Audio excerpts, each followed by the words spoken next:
My background is in sales and marketing. I spent my 20s working for primarily tech startups and had the good privilege to get laid off 3 times by the age of 30. And I grew up in an entrepreneurial family. And I feel like at that point, my dad was saying, you need to go out on your own. So I started my first business at age 30. And a lot of folks do, and women specifically, I started a business that took my skill sets, which at the time was marketing. My last position was director of marketing for a technology company. And the reason why I lost that position is the company sold to, you may remember this, and certainly dating myself, America Online bought the company. This is back in 2003.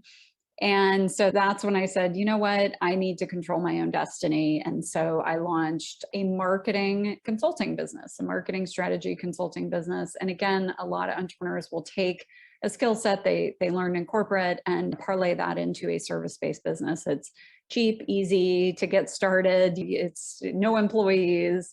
I had contractors over the course of 8 years, but no full-time employees. And I worked out of my house, which, and as we record this, of course, everybody works out of their house. And at that point, a lot of small business owners did as well. No need to have the overhead, and it's convenient, cost effective, but it's isolating. And for folks over the last 16 months or wherever we're at here, I'm sure they can relate to that. And so I started to look into this world of co-working spaces back in 2010 for my business. It really, the trend grew out of San Francisco, as many would argue. And everything I saw was mostly dudes in hooded sweatshirts and headphones and super hip and cool and a beer keg and a ping pong table. But at that point in my life, I wasn't that cool, frankly. And so I just started to look at this co-working movement. I was leading a couple professional women's organizations at the time and decided that there needed to be a space for women by women. Ultimately, before we launched, we went with a female focus model, not exclusive to women, because creating a space for women isn't about excluding men. It's not anti-male in any way, shape, or form. It's just pro-women. And when women get into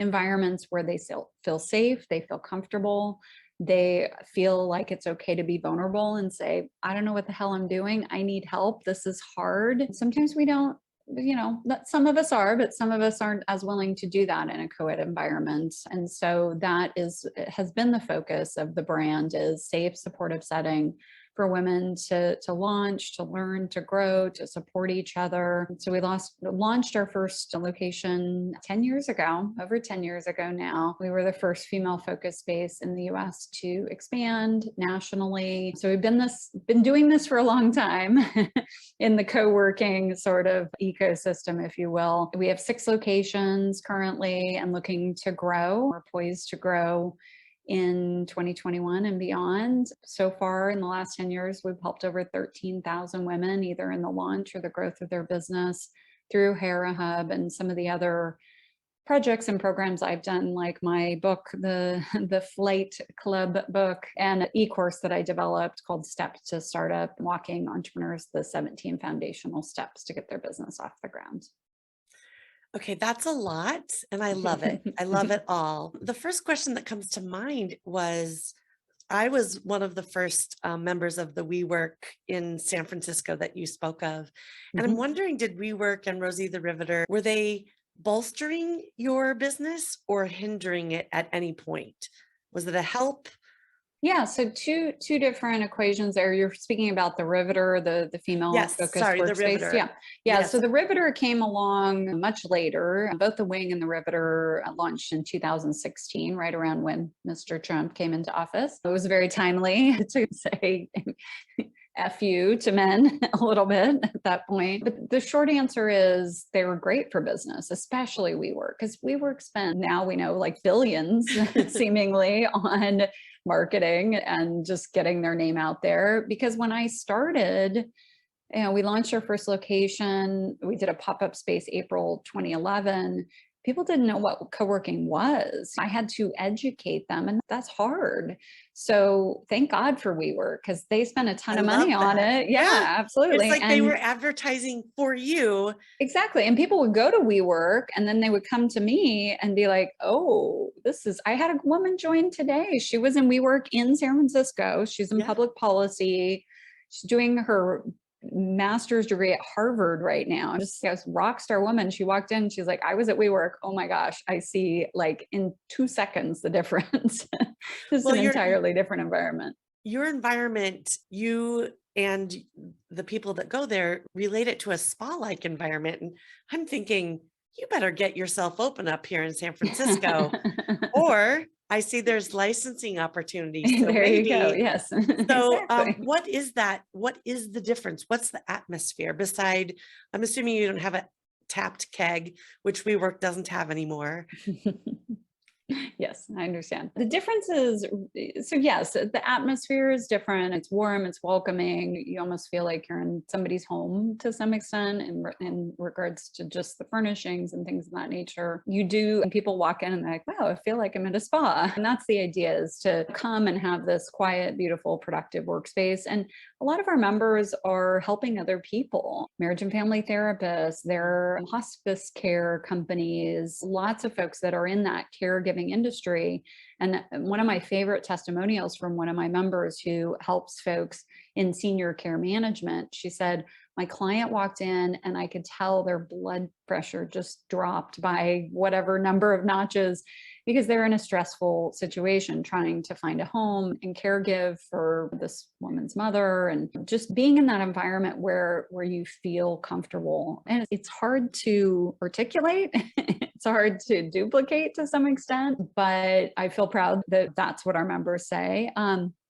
But really it's the community and support. And I know every co-working space says community, but I think we define it. We are doing 15 to 20 hours a week of programming. We have something That's a lot. I mean, for everybody. If you haven't been in a co-working situation, you may not understand the work that goes behind programming. I know for myself, when I was at WeWork, there was some programming, but it wasn't consistent. It wasn't branded. This person's going to do something. This person's going to do something. And it was nothing you can count on. I'm wondering so many things. So in your locations, are women able to have their own enclosed office, or is it all open air? Is it various levels?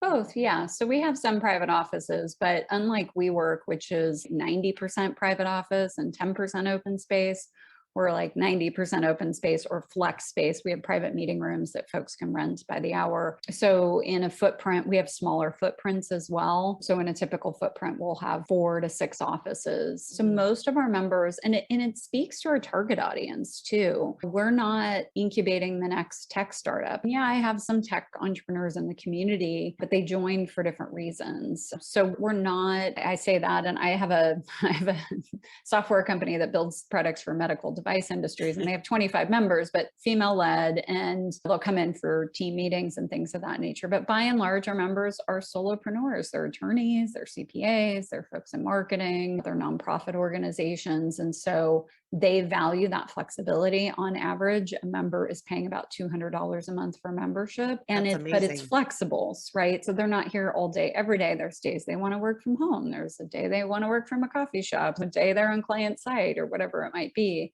And so having to commit to full-time space is not a fit for most of our market. So I'm interested on the licensing model, and I'd like you to talk about the licensing model that you have and explain the difference between licensing and franchising. Yeah, it's a fine line. The quick of it is there's more flexibility in a licensing model. We chose licensing because I'm not the woman to launch this in San Francisco or Washington, D.C. It is very much the leader of that community. And again, it's community first and space second. It's important to us that woman is an entrepreneur as well, that she is walking in the shoes of her members, and she can say, yeah, I went through that. Here's how I handled it. I feel you. Let me help you. Let me connect you. And that's been proven over the last 6 years that we've been licensing. That connection is really important. And it gives an opportunity for a woman who is probably already a leader and a connector in her community to build that solid foundation with a brand, system, and model that's been built and broke and built and broke a dozen times over, and then can tap their members into all of our programming as well. Like I said, 15 to 20 hours a week. So we have member affinity groups called sub-hubs. We have daily virtual co-working. We have mentoring. We have accountability groups. A lot of it is member-led, but it is very cohesive, and it runs like German trains where it's like on the clock, you are there, someone's there to support you. We do global challenges where we're helping members push through certain aspects of their business, might be video or writing or marketing, sales, for example. It is important for us to build that community locally, but then tie the community together. And that's been the silver lining, as we all have a silver lining of COVID. That has been one of the silver linings, is pulling all that together online. We've seen so many connections from members city to city. And my vision is to continue to expand, to create that platform for women, not only to connect city to city, but also country to country. We did have a location in Sweden. Unfortunately, our licensee there has 3 children at home that she had to distance learn with for a year, and it's impossible to run a co-working space and do that at the same time. But we do have our sights set on other countries. I got a lead just this afternoon from a woman in Mexico who filled out a form on our website. We have a niche market, right? It is women, and again, those smaller businesses where a lot of other co-working spaces, especially WeWork, that's not their market. They want the tech teams, they want the larger organizations, and that's great. But we're helping that part of the market that's being ignored by most other co-working spaces. What does a licensee get from you? So when we talk about your venues, they're spa-like. Is there color palette? Is there specific furniture buys? What is it that a licensee gets in order to create this brand feel? Absolutely. Yeah. It's everything from start to finish. It's how to find the right real estate, how to negotiate a lease, how to do the build out, all the furniture, fixtures, and equipment. Yes, definitely to color palette, and how to build a community, all the marketing that goes into pre-launch of a space, all the systems, all the software, all the integration, everything gets set up for them and is maintained for them so they can truly focus on community building and really connecting with the women in their city versus having to worry about software integrations breaking and software updates and new processes that are being implemented. It really takes that off their plate. So if a female entrepreneur is listening to this in a city where there isn't a Hera Hub, are they able to participate in Yeah, any way? good question. Yeah, we do have a virtual membership. It's just $89 a month, and they can participate in all our virtual programming. They pick a home location that is closest to them, and they can engage in that location when they're in town. So for example, if a woman was in Baltimore, obviously she's not going to head into Washington, D.C. on a daily basis, but she could join that location, participate in all the virtual programming, be part of the network, so to speak. And then if she does go into DC now and again, she could utilize the meeting rooms and things of that nature. Lovely. I just love the model. And I, as I hear more and more about it, it's more intriguing. I'm going to assume that San Francisco real estate is That's the tricky part. Yes, it is. And that is the tricky part. We haven't targeted New York and Los Angeles and San Francisco for that reason. Now, COVID has changed the game a little bit in commercial real estate. But to be honest, we're looking at some strategic alliances with other co-working spaces, frankly, who don't have a sense of community and really need that support structure underneath their roof for female entrepreneurs. So we've been talking to some folks about that. And I think it's a good model of, yes, space, and we create beautiful spaces, but the more important piece of the puzzle is the education, mentoring, and community. So how can we achieve that in a city without necessarily have to have a licensee drop down, a couple $100,000 to get a space open? I can't even tell you of the challenges, but I'm sure somebody will come through, and it might even be me. Okay, I can't say that. I can't start any more businesses today. But yeah, it's a good platform for folks that maybe have an existing business. Maybe they're a business coach, so they're doing some sort of consulting, a marketing strategist. As someone who maybe is a solopreneur, has a small team, who does want that physical platform under what they're doing, is a leader, is a connector. It's that person that is like, oh my gosh, I just met somebody new and you have to know you. And they like bring them together right away. It's that kind of person that gets really excited about that. And it gives them not only that physical platform, but that reoccurring revenue. So it's a membership model, like most co-working spaces. Yeah. And I know, as somebody who ran a marketing business for 8 years, your income is you get a big project and then it goes away and then you get so it's a bit of a roller coaster. And so this is a nice base, so to speak. For your team, so your employees and the people that you depend on day to day in working on these projects with you, what keeps them motivated and what moves the needle for them? Is it money? Is it bonuses? Is it the conscious? I just interviewed a guy earlier about conscious capitalism, and it was really interesting to hear from him. Yeah, we actually host the Conscious Capitalism group in our space for their board meetings. Yeah. Yeah, it's a great network. It's really the people that we support. It's the stories of the women who it's Tristan Higgins, who was in here today. She was one of the lead attorneys at Sony Electronics for years and said, I'm done with corporate. She now has a diversity and inclusion business and she does training for corporations. And she showed up on her doorstep. I have no idea what I'm doing. I've never started a business. I used to pick up extension 3 and had Tom come down and fix my computer down the hall. That doesn't happen anymore. Like, I need support. And so it's those stories and those women that we're helping build a livelihood, build their own brand, their own story, their own wealth, that it drives me. And I know it drives the team as well. I can imagine that. I think feeling that you had a part of somebody else's success. I know for me, when I help somebody succeed, it feels more impactful to me than if I have a success on my own. And it's taken me some years and time to get to that realization. It was happening before, but I wasn't really focusing on it. Right? Yeah, absolutely. So what is your growth strategy and what were you really thinking of focusing on this year to continue the growth?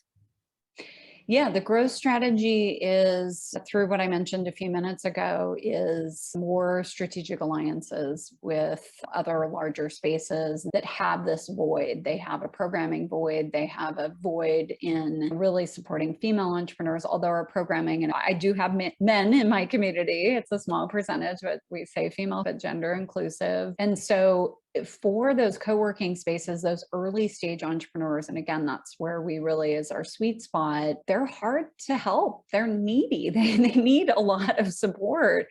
So our events and programming and gurus and subhubs and all the things we do really support that individual as they launch their business or they step out into consulting or things of that nature. And so we're continuing, we've gotten a lot of great feedback so far, and we're continuing to look for those fits, even if it's not a forever home for us, at least as a start in a particular city. It's a great way to enter a city, have a chance to connect with the community there, build the brand. And then if the licensee at some point decides they want to maybe move into their own space, they can do that. But it's a really good way to get started. Speaking of neediness and people needing a lot of help, I like to, on this show our listeners that even successful, well-modeled entrepreneurial endeavors are not without challenges. So every day there's a challenge. It can be monumental and very stressful. It can be just continuous, or it can just be that little thing that's nagging you. So today in your business, what is the number one challenge that you're facing as the leader of this incredible model? COVID.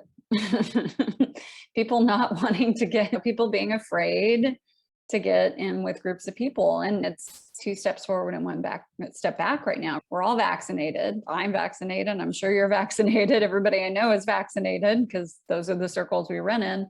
But even folks that I know are vaccinated have, okay, we're good. And then they started to pull back. So I run a physical location where people get together, and we've had events planned. People started, I'm preaching to the choir, Natasha. Yeah, beginning of the summer, people were like, okay, we're optimistic. And then Yes. shit, what's going on? I see light at the end of the tunnel. And we have a lot of conversations around mental health and why we need people in person and why you need to be able to hug somebody every once in a while or shake their hand. It's different. We know that. And you know that. So that's the biggest challenge. And I don't want to say the jury's out because I don't want to say that, frankly. We're still not out of the woods yet. Did COVID bring in more interested people for your virtual offerings at all? Did COVID help your business in any sense? Great question. Okay, not don't know the disease itself, yeah, but no, I the don't. symptoms of people. Yeah. There was there's movement, right? Like a movement in how we think, how we work, idea that everybody is working from home, and loads of surveys have been done about how 20 somethings and 30 somethings never want to go back to the office and they're quitting their jobs, and there's so much movement. And any pandemic or any huge seismic, I know I'm repeating myself and duplicative words here, but like, how do you explain the magnitude? You haven't been through this. I haven't been through this. No one's been through this. So these seismic shifts in how we work and who we work with and why we work and how do we bring meaning to work have brought light to co-working, and the idea that all day, every day in your house isn't the situation. All day, every day in the office isn't the right situation. It's all about choice and flexibility. So I just wrote an article for HR.com on this very topic. We've coined in co-working, we've said the third workplace forever, but now everybody's picking up on it. And so I think there is a big role for co-working spaces, and I think the future is bright for co-working spaces. Right. So you may not have felt the impact in the last 18, 19, 20 and counting months, but perhaps it will lead to a big surge once we are feeling safer, which is really exciting to think about. And there's no way to know. There's no way to forecast, but I think in a couple of years, as we look back, that's when we'll know what this did to us all. Yeah, for exactly. better and for worse. Yes, exactly. And the writing's on the wall. I think, again, co-working spaces will play a big part in just how we work in the future. So future is bright.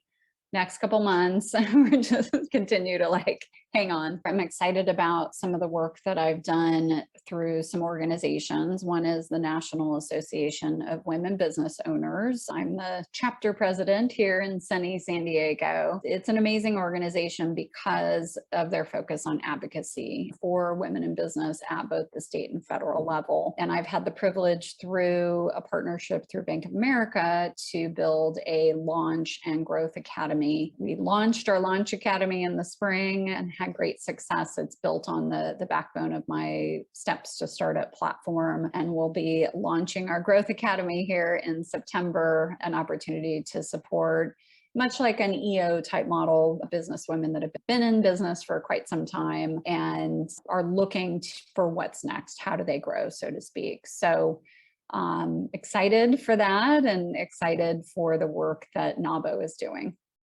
Great. I'm a member of NAWBO as well. I haven't been as engaged as I could/should be. I did see your links when we first talked about your programs and loved what you're doing. And in my mind, I'm always thinking you really need to pay more attention to that. Yeah, there's a lot. That's the challenge of life in general, but specifically COVID. Everybody has launched online everything. And I think it's part of how do we deal with what's happened over the last 16 months? And I think a lot of people are just gotten really laser focused on, okay, what's in front of me? What's important? What do I need to tackle today? And I know I've been in that kind of fight or flight mode throughout the entire pandemic. And I just put a video up on my Facebook page, I don't know, a couple of weeks ago on this topic and got a lot of feedback. Not everybody, but many folks are feeling in that same, how do I pull up and out and get out of that fight or flight mode and think bigger and have that opportunity to really get back into strategic mode, knowing that the sky is not going to fall tomorrow. So that has been very interesting over the last 16 months and looking forward to working with more women and helping us all get out of that situation that we've been. I liken it to dog paddling.